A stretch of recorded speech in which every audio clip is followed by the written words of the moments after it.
dahil sa paggamit ng hindi katanggap-tanggap na bansag o racial slur sa mga Indian national. Pinagpapaliwanag ng COMELEC ang isang mayoral candidate sa Pasay City. Nakatutok si Sandra Aguinaldo. Ibinahagi ng Commission on Elections o COMELEC sa media ang videong ito ni Councilor Edita Manguera habang nangangampanya sa Pasay City. Tanggalin na natin ang para wala nang amoy sibuyas na naiiwan sa Pasay City. Sabi ng show cause order na inisyu ng COMELEC kay Manguera, posibleng nilabag niya ang resolusyon ng COMELEC na nagbabawal sa racial discrimination. Binigyan ng COMELEC ng 3 araw ang konsehal para magpaliwanag. Sabi ni Manguera na tumatakbong mayor ng Pasay City, bukas siya maglalabas ng pahayag.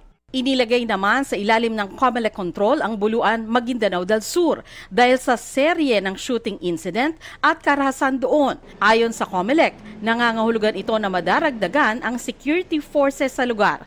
Pinag-aaralan pa ng COMELEC kung kailangang isailalim din sa COMELEC control ang local government. Talagang tumataas ang bilang ng mga insidente ng karahasan dyan sa Buluan, Maguindanao. May mga ganun na pinagbibintangan na yung private armed groups at yan, umiikot-ikot at siya nag-aasik ng lagim dyan. Pero maliban dyan, syempre hindi rin natin madidiscount yung posibilidad na meron din na ibang grupo na nagtitake advantage nitong mga ganitong klase na sitwasyon. So ang sa amin, gusto namin na mas mapigilan kaagad dyan sa paglalagay na sa COMELEC control. Inilahad din ni Garcia na dahil sa mga karahasan sa iba't ibang panig ng BARM o Bangsamoro Autonomous Region and Muslim Mindanao, inirekomenda ng isang COMELEC committee na alisin sa pwesto sina Regional Director Romeo Macapaz, Maguindanao del Norte Provincial Director Colonel Eleuterio Ricardo Jr. at Maguindanao del Sur Police Provincial Director Colonel Ryan Bobby Paloma. Ayon sa COMELEC, dahil umano yan sa patuloy nilang kabigo ang aksyonan agad ang security detail request ng mga COMELEC personnel. Kabilang ang para sa pumanaw na election officer na si Maceda Abu.